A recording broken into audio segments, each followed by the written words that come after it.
Hey everyone, we're back. It is the final episode of the bracket. We are into the final four of our Heavy Metal Dipshits breakdown after 4 weeks of upsets and crazy surprises galore. I am your host, Dan Kaplan. I'm here, as always, with my good friend Corey Butterworth. Corey, how's it going? It is going well. It is going well up here in the Great White North. Glad to hear it. And our other bracket partner, our other partner in dipshit analysis, Kevin Davis, could not be here tonight. We are going to get him in a little bit. I was able to catch up with him after this recording session. But yeah, for a quick recap before we get to the final four matchups, you know, we did 4 regions. We did the Mustaine, Portnoy, Kerry King, and Axl Rose regions. And champions were, in order of the brackets listed, Matt Heafy emerging from the Mustaine bracket, of course, the frontman for Trivium. Coming out of the Mike Portnoy bracket, we had a surprise 6-seed surge from Jonathan Davis, lead singer of Korn, founder of J Devil. Coming out of the Kerry King bracket, we had Jeff Tate, a 2-seed, lead singer of Queensryche, the original version. And then out of the Axl Rose region, we had Ted Nugent, absolute scum of the earth, total asshole, dipshit extraordinaire. A couple of surprises going into this this final round, Corey. No question. We've got a 6 and an 8, and just taking a look here, 2 2s, a 6 and an 8. The average seed in this final four is over 4. So none of the favorites really even came close. So go us in our seeding breakdown. There's either parity here or we just suck at picking dipshits. I don't know. Maybe we should research ahead of time next time. Yeah. Well, we're getting better at that. We're getting better at that. But yeah, I think definitely a couple of intriguing matchups here. Nugent versus Tate is just going to be a bloodbath, and I think Heafy Davis could be a good one as well. Yeah, maybe for different reasons.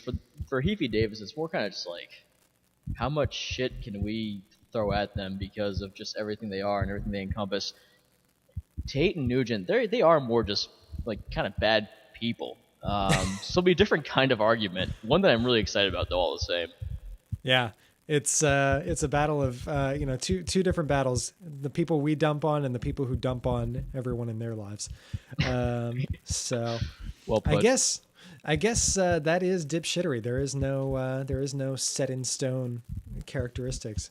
Yeah, exactly. I thought about this the other day. Could we have established some kind of a formula or some kind of a list of things we could use to grade somebody's dipshit level? But it really just is more of a all-encompassing type of thing. There's just no real method. Yeah. In the future, we'll do like NBA style tiebreakers, and maybe throw in an algorithm, some computer rankings, stuff like that. Get the controversy going. The bracket, the bracket, as always, it'll undergo some changes. I think we'll be doing a few more of these down the road. So we'll have to take in some new changes. But before we get to that, let's talk about our first matchup of the night. We got the 2-seed from the Mustaine bracket, Matt Heafy, going against the 6 from Portnoy region, Jonathan Davis. What do we think here? I am really I'm really entertained by this matchup, really. We all just for a quick recap, I'm going to go down the list here. Matt Heafy, as I mentioned, from Man of Trivium, writes terrible music, which is bad enough. Yeah, exactly. It's pretty bad.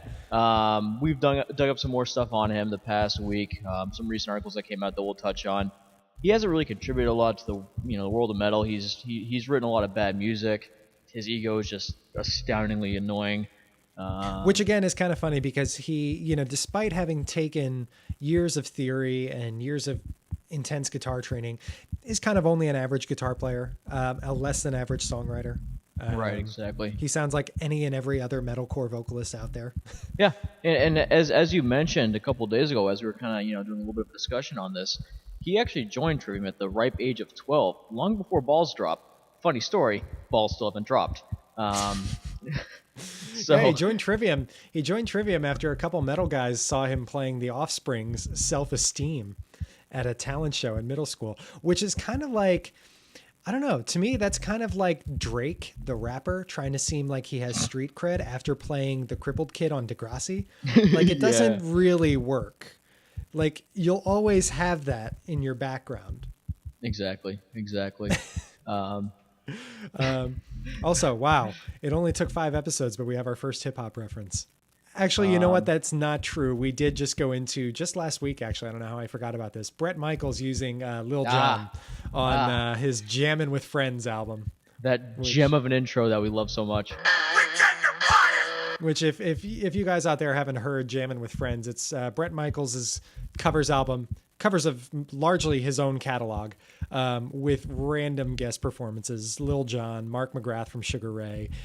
Check it out. It's on Spotify. It's an occasionally hilarious listen. So You know what's funny? When I hear of an album called Jam with Friends, I immediately think, for some reason, I don't even know exactly what it is. I immediately go to, for anybody that watches Metalocalypse, when Murderface tries to write his own songs and the stuff he comes up with, and how he reads that one book, How to Write a Reggae Smash Hit. For some reason, that's what my mind goes to. Just jamming with buddies, you know. I think of like that personality of Murderface, and it just makes it all the better for me. uh, my first thought is that an album titled Jammin' with Friends strikes me as like the person who's making it must not have a lot of friends and he's really Yeah. excited that he's jamming with the few he has. But then it's Brett Michaels. So like what he lacks in friends, he makes up for in like random biddies sleeping with him all the Yeah, time. exactly, So, exactly. It's all good. and we love him for it. So Anyway, back yeah. to the matter at hand. We digress a little bit. Digression over. I guess we can briefly recap Davis before we get into the real head-to-head here. Dan, you want to start us off with some background on Davis? Yeah, Jonathan Davis, of course, was in Korn, which is bad enough. But as we did some research, we've dug up some stuff on him. His brother, of course, was in Edema, and basically because of their relationship, Edema got a record deal. Davis pushed hard for them to get a record deal, and that's one more shitty band that we now have to deal with. Thanks, Jonathan.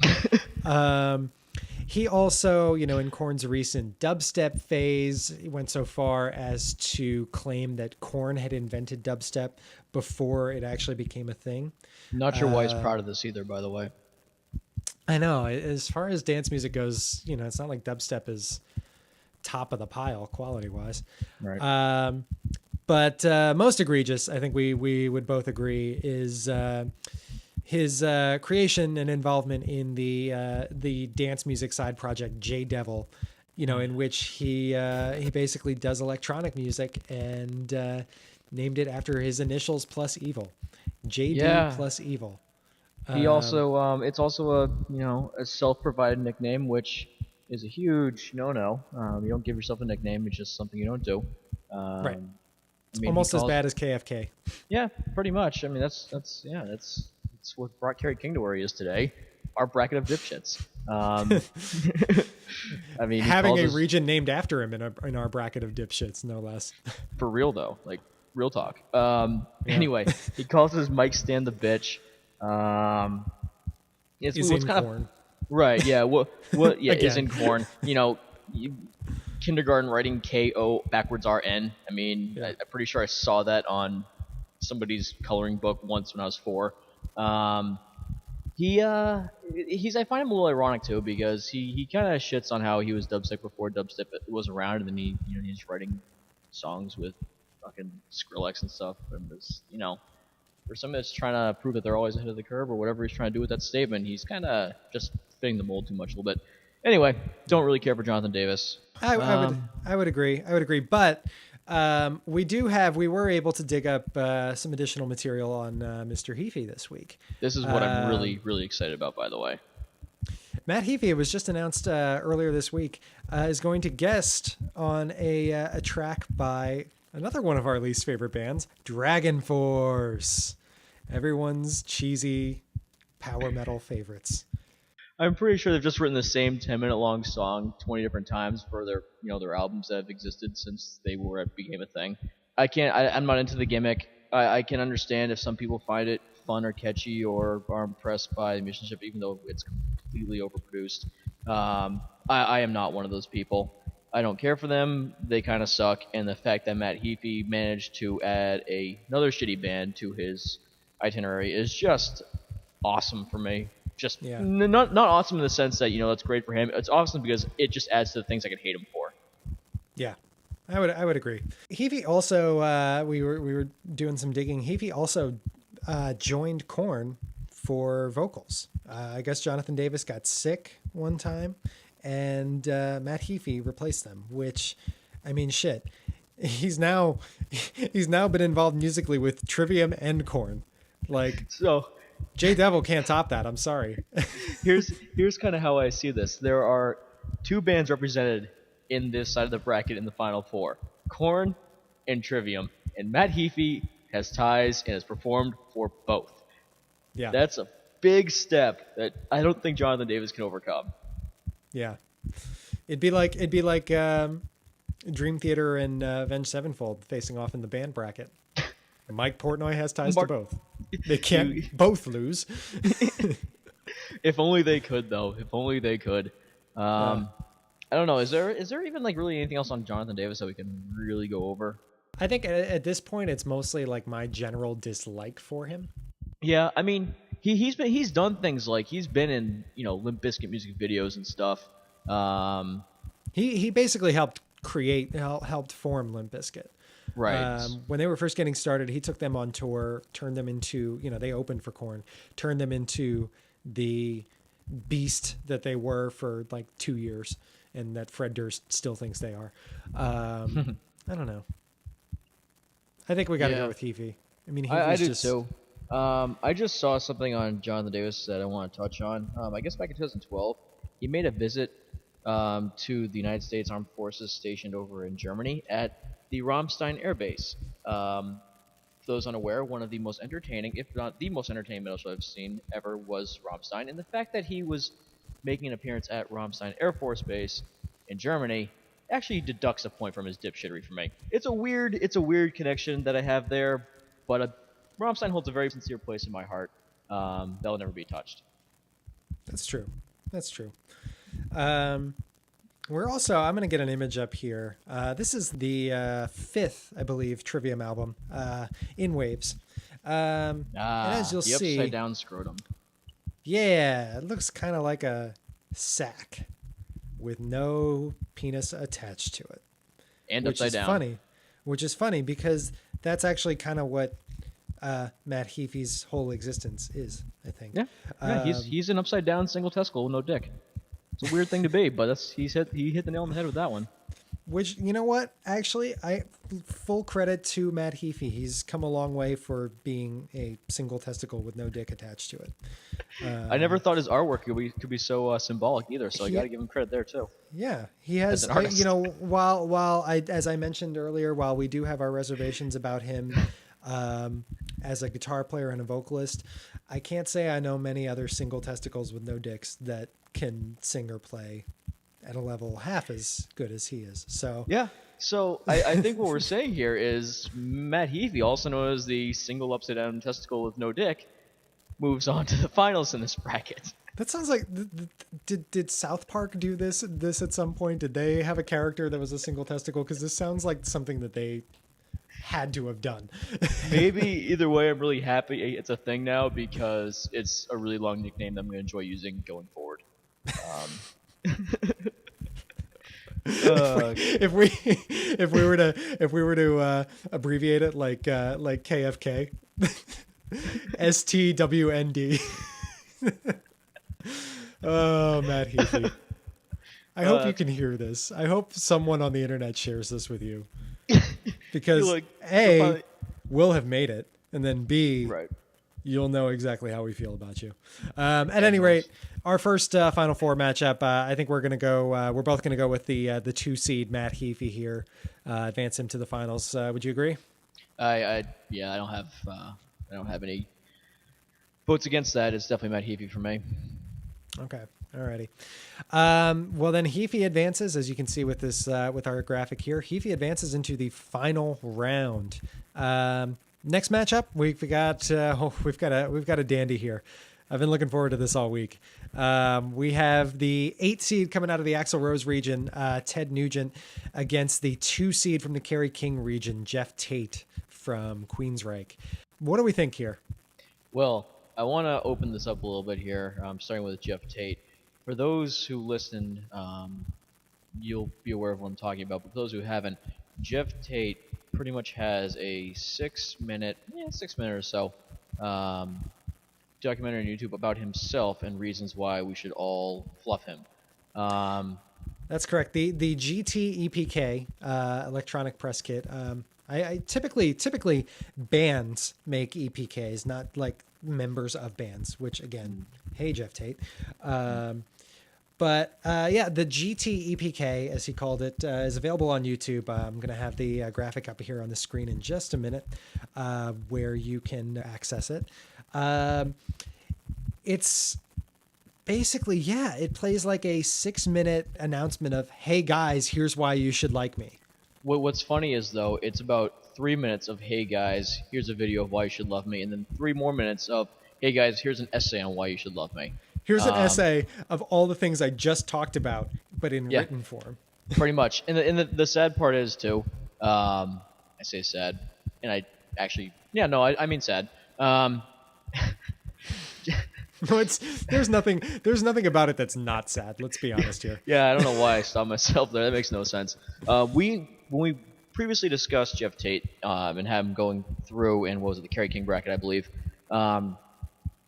we had only gone through about 45 seconds to a minute of that clip before we decided it was completely unwatchable.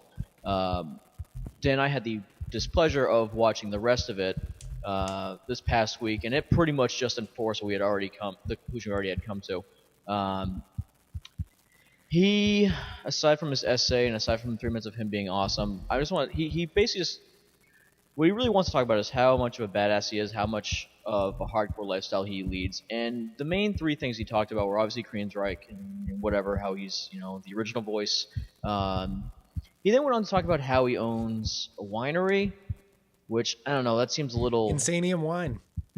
Insanium? Yeah, he's a little Insanium. Yeah, Insanium. Jeff, you're so hardcore. Oh my God, how could I ever question your credibility? Yeah, man. When I think of hardcore, I just imagine sitting back with a glass of fucking wine. He also had to touch on his, profound knowledge of owning a winery. When he was talking about it, he goes, I have a winery called Insanium. We have a red and a white. And that was pretty much all he said about it. I don't think he actually knows a clue about what grapes or anything else. Neither here nor there. Not helping him. And the other thing was his motorcycle, trying too hard. Hashtag trying too hard. And then he talked about his motorcycles, which, let's face it, nobody gives a shit. Everybody's a motorcycle these days. So yeah, that's why Jeff Tate's a badass. There's also there are a number of other little things in that video that I just had to call out here. Just of Jeff trying so hard to be a badass. At one point, when he's talking about his bikes and going on tour and riding between cities, they zoom in. I'll get a screenshot up here in just a sec. They zoom in on a 25 mile an hour speed limit sign, and Jeff just gives it a big thumbs down, like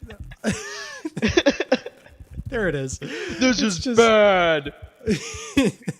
It's just like, really, dude, come on. One of a kind. Another one. There, he actually pauses his monologue in the video at one point. And he's like, "Wait, guys, watch this!" And it's like it's a cut to the band performing on stage, and when he says watch this, he just does a little jump. I was gonna say, did he just kind of do like a little hop backwards, maybe no more than like 2 or 3 feet? Yeah, it's not even. We're not talking a David Lee Roth scissor kick. We're not talking an Angus Young type thing here. We're not talking we're not talking a Loic jumping from the second stage of a balcony to the the mosh pit below and getting caught. This is like a 4-year-old jumping from one hopscotch space to another, and he's like, "Wait, watch this." Oh, I love that. I love that. That's great. That is great, Jeff Tate. No one else does. You are just, oh God. I love you and yet I hate you at the same time. He the whole time he just too much trying too hard. He was trying to sound. If anybody does have the displeasure of watching it like we did, you'll notice just how, oh, I don't know, how profound he's trying to sound, how philosophical he's trying to sound, and he basically just sounds like a 10-year-old Yeah. reading Linkin Park lyrics. So, He also talked about how he's a grandfather, which not that that's inherently bad, but like again, like he tried to make it sound cool. And right. just like, dude, you're a grandfather. Great. Congratulations. Don't care. Grandchildren are heavy as shit.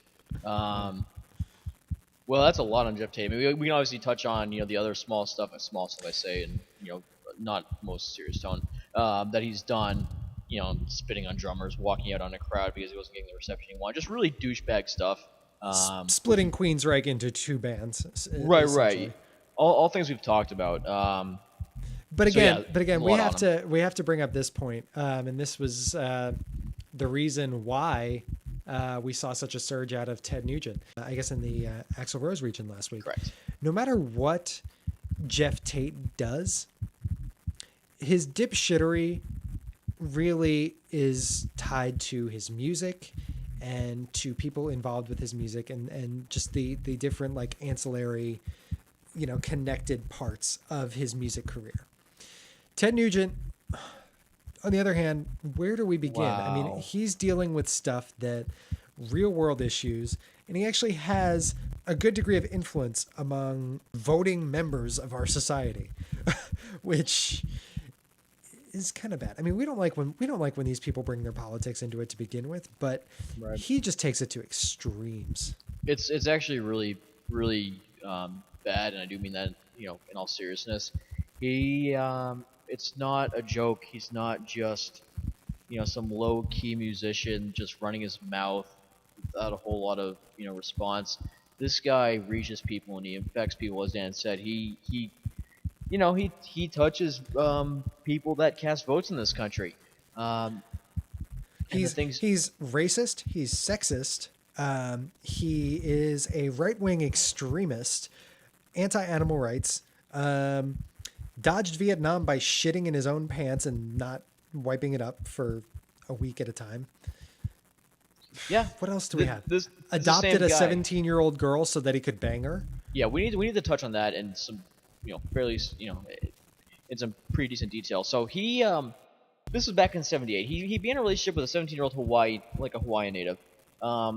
He was told they couldn't legally get married because of the age difference. So he actually convinced this individual's parents to sign docs to make him the legal guardian. Yep. Just so he could bone the 17-year-old. And it would actually, it was, I'm going to look it up real quick just so I know. It's number 63 of Number 63 sleaziest act in rock history, apparently. Exactly. According to, who was that, Fuse? Spin, I believe. Spin. Yeah. It's how huge. That only got to be number 63. I mean, shit, I don't want to know what the first 62 were. But yeah, let's just put that into context. Ted Nugent adopted a girl so he could fuck her. So messed up. Yeah, there's a lot wrong with that.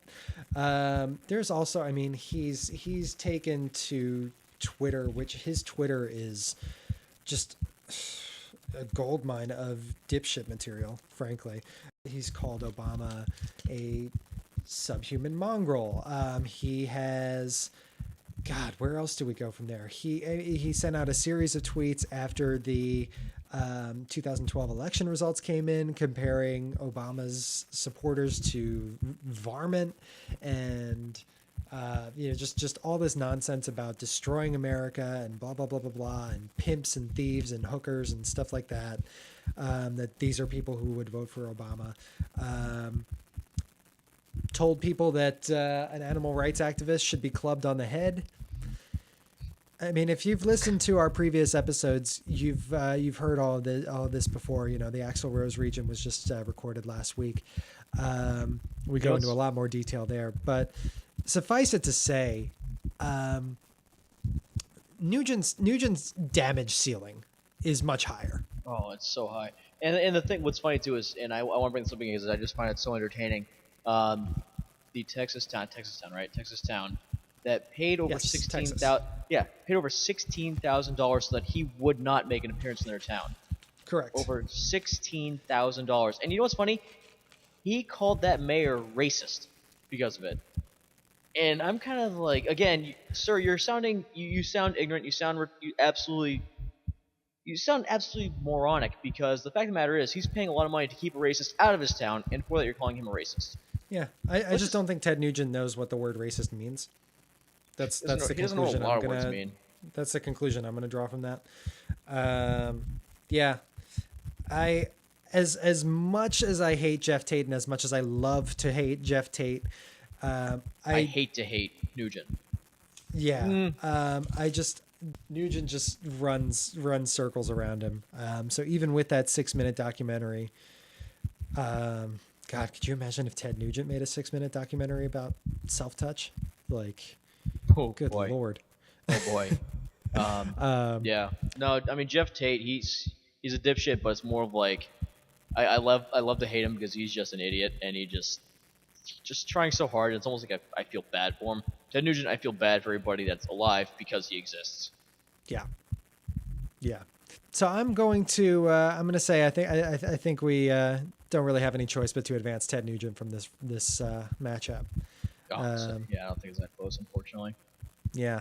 So I guess Ted Nugent, the 8 seed, moves on to the final round to face, as you see here on the screen, Matt Heafy from Trivium. An 8 seed, a 2 seed, a presumptive favorite going into this tournament versus a dark horse. What's funny is after the reviews we've had and the art competitions we've had, the initial favorite based on the 2 seed is Matt Heafy, and the initial dark horse being the 8 seed is Ted Nugent. But based on everything we've talked about, those roles have very much reversed going into this last showdown.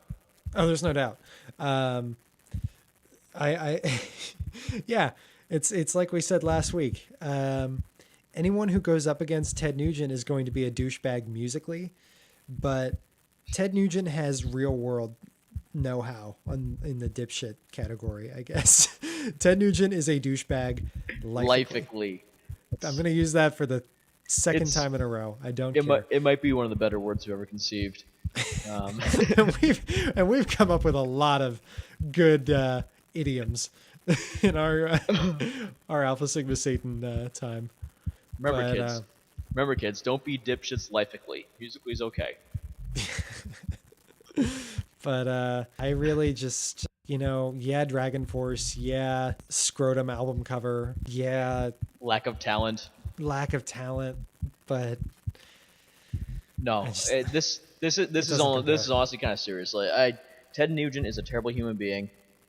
He said things that have implied harm, and I'll be more specific. He said, this isn't going to be a direct quote, but he said, Dan, correct me if I'm missing a word or two here, if Obama's reelected, I'll either end up dead or in jail this time next year. I actually think that's verbatim. I think that's correct. Perfect. Then I've done a lot of digging on this idiot. And damn it, he's let us down on both counts. Yeah, that implies to me that, he's not dead or in jail. Damn it. Tomorrow's going to suck. That implies to me, though, is that he's going to do something either harmful to others, put him in jail, or harmful to himself, which, let's face it, we all go to bed praying for, to end up dead. Which is the kind of rhetoric, which is exactly the kind of rhetoric we need in these fractious political times where there's more disagreement than there's ever been in Washington. That's exactly the kind of stuff we need to have people saying, people in positions of ostensible power.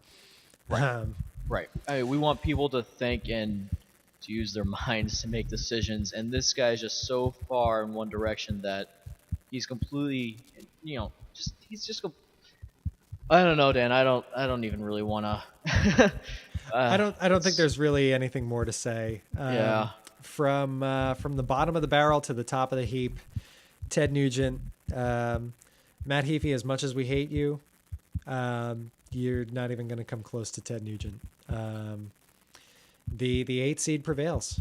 Ted Easily. Nugent is your champion of the dipshit bracket.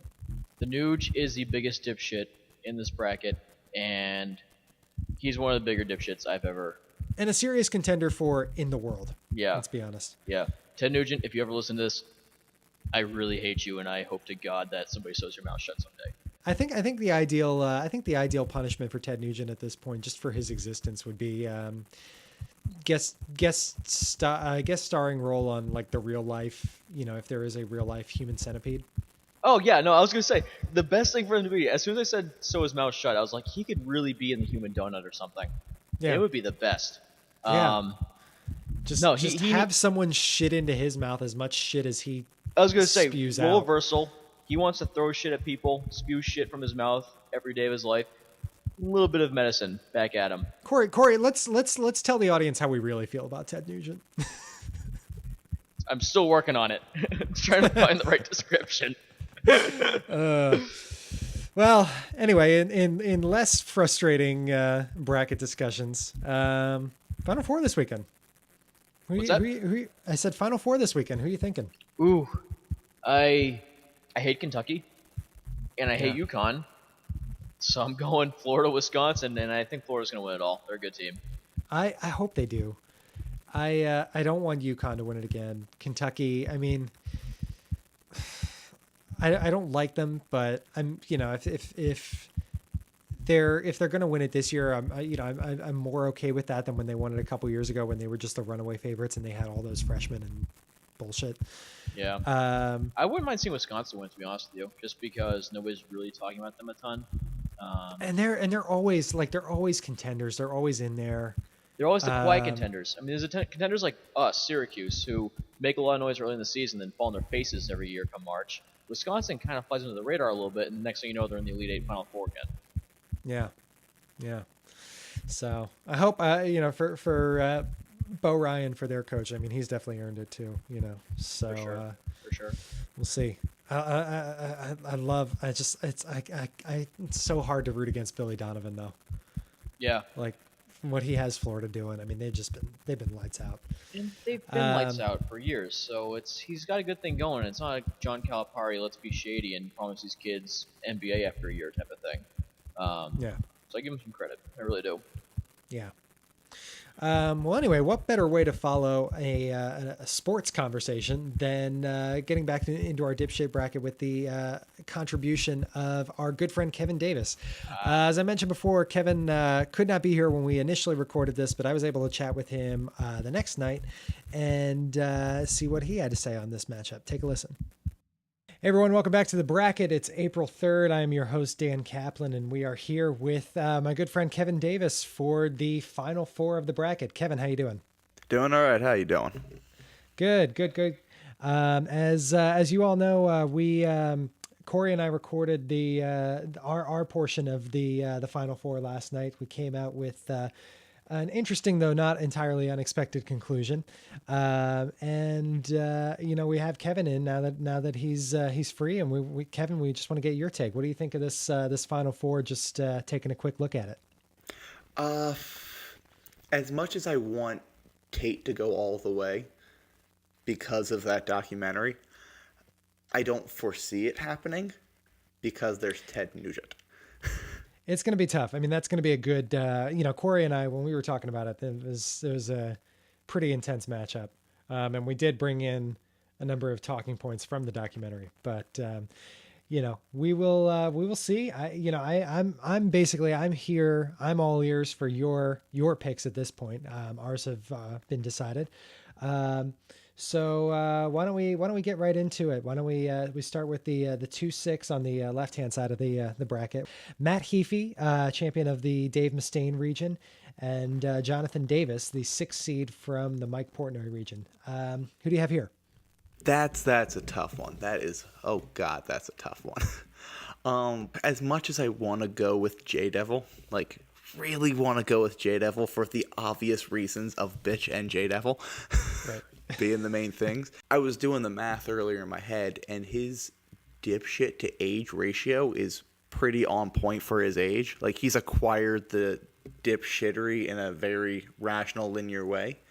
Heafy has Jonathan Davis's dipshittery at such a wee age. We'll do a mathematical plot of dipshittedness to age. It's a weird XY axis thing that happens, but his dipshittery is at that same level, and he's our age. At where he acquired that, I don't know. But if we are going to use the logic that got Matt Heafy into this situation, into the Final Four, past Dave Mustaine, the exponential growth of it, then that still applies. And I think based on that, Matt Heafy is going past J Devil. Yeah. You know, some of the things we brought up, I mean, I don't know if you were aware of this, but Matt Heafy was recently announced that he's going to be guesting on a Dragon Force track on their upcoming album. Oh, good. Which, like, just consistently, like, continuing to push the table of dipshittery, you know? Yeah, that's just kind of... I feel like so many people are like, oh, let's just give Trivium a chance. Let's give this guy a chance. And then we obviously didn't learn our lesson as a society. And then here he is just making these mistakes or making these life decisions that are like, yeah, no, this is totally a good idea. The best chance Trivium had, I would argue, was I think their third album, The Crusade, in which they, you know, to their credit, they moved past the stereotypical like metalcore sound that made them famous. However, they moved into just blatant Metallica imitation. Oh yeah, it was just they just hop on the trends, hop on what's big. They just, at least with Korn, they made something different at first. If you think about it, for when they kind of came about, it wasn't good, but it was different.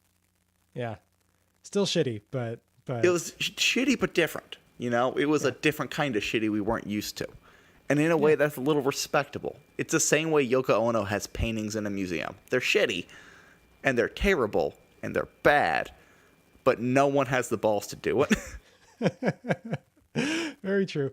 Possible counter argument that Corey and I talked about for Jonathan was, you know, just the legacy of his dipshittedness. You know, because of Korn, you talk about, you know, like bands like Limp Bizkit would not have existed without Korn, or would not have come into public consciousness without Korn.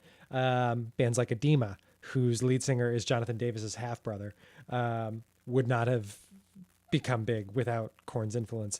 But in spite of that, you know, what we came back to was that it's just not enough to dethrone the Heaf. Yeah, that's if we can call him the Heaf, I feel like you earn a certain dipshit level if you have a nickname with the at the beginning. Yeah. Like, we don't call him the Don't hassle J-Devil. the Hoff, don't hassle the Heaf. Exactly. The Heaf is just the shitty underbelly of the Hoff. Yeah. Would I be correct to assume you're going with Heafy here as well? Yeah, I would go with Heafy. Alrighty. So that's how we came out with it as well. The 2 seed Matt Heafy, guitarist and frontman of Trivium, advances to the final round.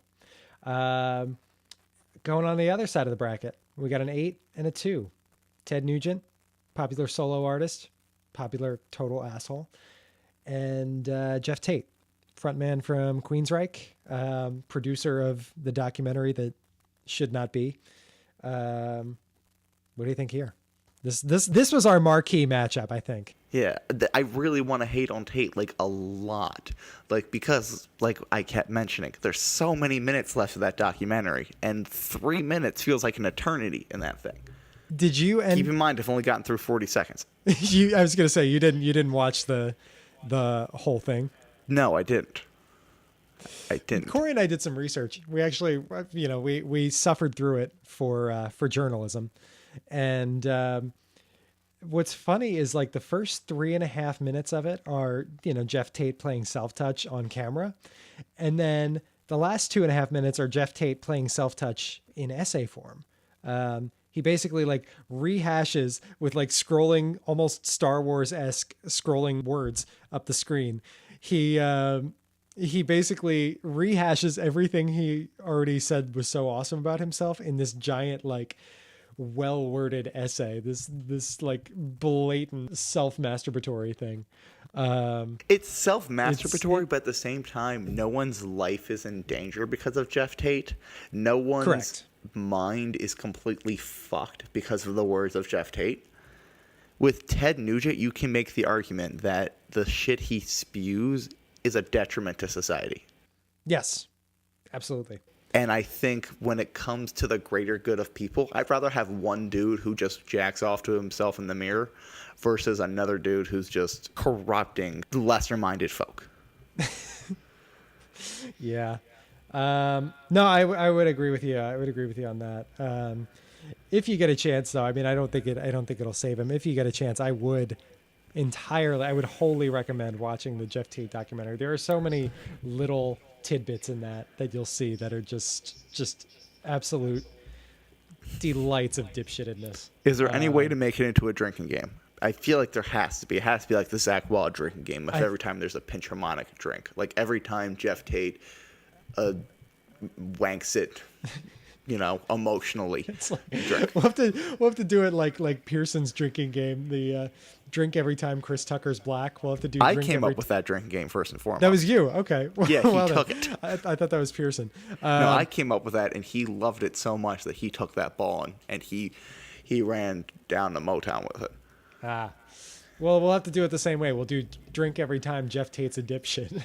Yeah, you can get pretty black out in like 6 minutes. Yeah, we'll bust that out. We'll bust that out at MDF weekend.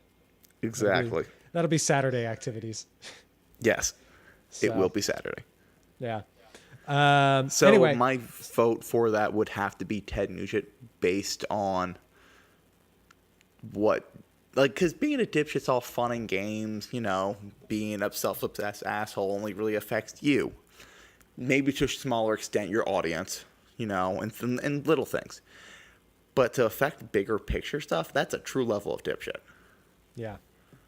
I'll say so. And so Nugent has to go to the finals in my mind. Yeah.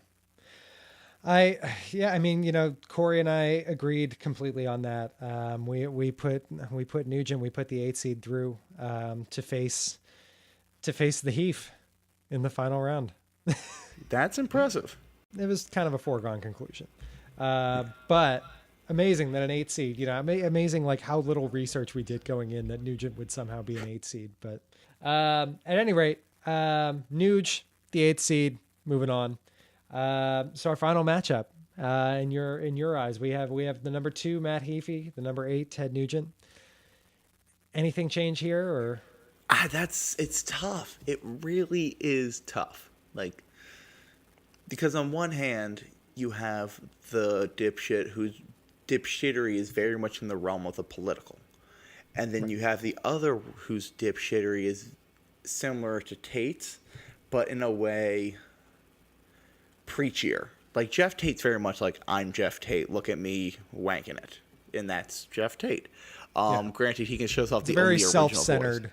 Yeah. Dipshit. Matt Heafy's very preachy, which is another level of dipshit. Yeah. That you just can't classify. Yeah, but at the same time, you talk we about. haven't... I mean, he's had. What is that blog he had? The State of Metal Today, like where he laments what's going on in the genre. He also had a number of comments about like illegal downloading, and he was just complaining about it instead of actually doing something and innovating and coming up with a new way to monetize music. Yeah, I definitely, I'm definitely with you. He's on the preachy side, for better or worse. But at the same time, and I don't know if this is because he's so young and hasn't had the time to do it, but he hasn't done the shit like marrying a small little wee girl, and adopting her, Right. for or putting up his own 2 first children for adoption, the way the Nuge did. Yeah, exactly. Like, he hasn't done those things. And I think it's odd, because it's interesting, because when we originally did this, we made that line, we set that boundary of no murderers, no baby fuckers. Kind of. Right. Because that automatically trumps dipshittery. Unfortunately, we did not include baby adopters. Yeah, and I'm thinking for next year, and this is my mind, the way I see it, when Nuge wins, we have to just exclude him. Yeah. Because in a way he doesn't violate it completely, but he's on that border. So he's at that creepy dipshit level where it's just not even like, oh, that's funny, he's a dipshit. It's just like, that's really frightening that he's around being a dipshit. We could graduate him to the dipshits in all of life, not just heavy metal. We'll hang his jersey and himself from the rafters and just have it be that. Yeah. His jersey and his life are now retired. Yes. So if my answer is, I think Nugent wins it all as a surprising 8 seed. Cool. Yeah. I mean, we, great minds think alike. Corey and I didn't really have any argument to the contrary on that. Nugent is just, compared to everyone else, not just in the Final Four, but in the entire bracket, he's just playing a different league. He's playing a different sport, frankly. Yeah. There's an asterisk next to Ted Nugent's name when it comes to the dipshit bracket. Yeah. His dipshittery is like Barry Bonds' steroids. Basically. It's just like, I think we didn't know what an we were unfair getting advantage. He's like that 15-year-old that gets drafted for Little League. He's like, no, of course I'm 11. Why wouldn't I be? Well, yeah, I mean, that'll about do it for Kevin's Final Four then. As I said, not much difference between ours, but any final thoughts on the bracket in general, on the heavy metal dipshittery that we've covered over the last month? I think it was definitely a surprising ending, but I think it was a very honest ending, and it was an ending that makes sense. It wasn't one of those endings that just came out of nowhere. Like, the research was done, and we kind of, even though, all admitting we're all very left-leaning, or to the most extent left-leaning individuals, our politics did not get in the way of Ted Nugent's dipshittery to shine. It didn't prevent his dipshittery from coming out. Ted Nugent's dipshittery just supersedes politics. Yeah. Like, I mean, there are conservatives that are trying to disassociate with him. Let's be honest here. Yeah, no, exactly. I think there's maybe I assume Michelle Bachmann's not, but I also assume she has the IQ of like a squirrel. So I'm still not convinced she's actually a real person. She's just like, I love cat scratch fever. Yeah. I think it's performance art. It's two midgets in a trench coat. It can't be possible to be that inept and that psycho, can it? It's Andy Kaufman. Andy Kaufman didn't actually die. Yeah. He just became Michelle Bachmann. Alrighty. Well, cool. Kevin Davis, in a word, sum up your thoughts on the bracket. Yes. There you have it, folks. For Kevin Davis, I am Dan Kaplan. Now let's get back to our recording. So, Kevin Davis, like the rest of us, he hates the Nuge. Ted Nugent's dipshittery knows no bounds. Once again, Corey, I can't really say I'm surprised. I'm not surprised. I can't confirm if his passion for his hatred for Ted Nugent is right there with us. But either way, the conclusion's the same, and I think we're all in agreement, fairly conclusively. I don't know. Yeah. It's hard to tell because, we recorded this late at night and Kevin was groggy and only half awake because it was 9:45. So he gets cranky. His hatred may not have come across, but I'm sure he's up there. Deep within his heart, it's there. Yeah. At any rate, Ted Nugent, Kevin Davis can confirm Ted Nugent is the biggest dipshit in hard rock and metal. So now that we've wrapped up dipshit rankings, the dipshit bracket, time to introduce a new venture that Corey and I are going on. Kevin will be partaking as an occasional guest, but primarily Corey and I. Corey, you want to debut it? Yeah, why not? So this is kind of our thing. We like to talk about all things metal and things we hate and things we're excited about. And we just like to banter in general. Yeah, conversation and confrontation is always entertaining for mostly other people. Just frustrates me, but that's what makes it fun. So we're going to be starting this little podcast called Horns Up, in which we will touch on music we're excited about. We'll touch on concerts we've seen. Like I mentioned, we'll cover things we hate. Dan, feel free to throw in a few cents as well. Yeah. We're going to do, hopefully cover, a wide range of stuff. We'll do some headlines from the metal community. subgenres of the week, because apparently there are about 100 more metal subgenres than I had any idea ever existed. Yeah, there's goblin metal. That's kind of cool. Yeah. That's a thing. Yeah. Ninja metal. Ninja metal. Was it ninja metal or samurai metal? Samurai metal. Samurai metal. That's it. Pirate metal. But yeah, it's gonna be a focus on different aspects of the metal scene. Occasional stuff from outside. Maybe throw in some band interviews every now and again. Absolutely. We'll see. It's gonna be an interesting start. We're broadening the format. But we've had fun with this. The people that have listened thus far, thank you for your feedback. But you appear to have had fun with it as well. So we're gonna keep it going. Absolutely. And there's going to be a lot to look forward to in the next year too. So we'll have plenty of material. Plenty of metal ventures will be going on. So it should be a good time. I mean, we've got an MDF trip, Maryland Death Fest, coming up in Memorial Day weekend. Sure do. We've got, Corey's going to be going to Vakken. Yeah, let's repeat that. I'm going to Vakken. 120 days. I'm a little excited about it. Yeah, dude. It's gonna be a trip. But yeah, we hope to. For these and other metal adventures, we hope to document them for you. And, we'll be coming at you weekly with a similar schedule. And we do hope you'll take a listen. So that'll about wrap up the bracket, seg us into next week's debut episode of Horns Up. Corey, any final thoughts? I don't know. I mean, things played out for those that have been following along, I'm sure you're not too surprised at how this bracket wrapped up, and I definitely hope you guys tune in for Horns Up. It's definitely going to be a good time. Definitely for us, and hopefully for you too. So yeah, definitely talk then. So for all of you who've been listening to the bracket, we do hope you'll join us next week for the debut episode of Horns Up. We've had fun doing this. We're going to keep having fun doing that, and we hope you'll join us. For Corey Butterworth, I am your host, Dan Kaplan, and this has been the bracket. Thanks for listening.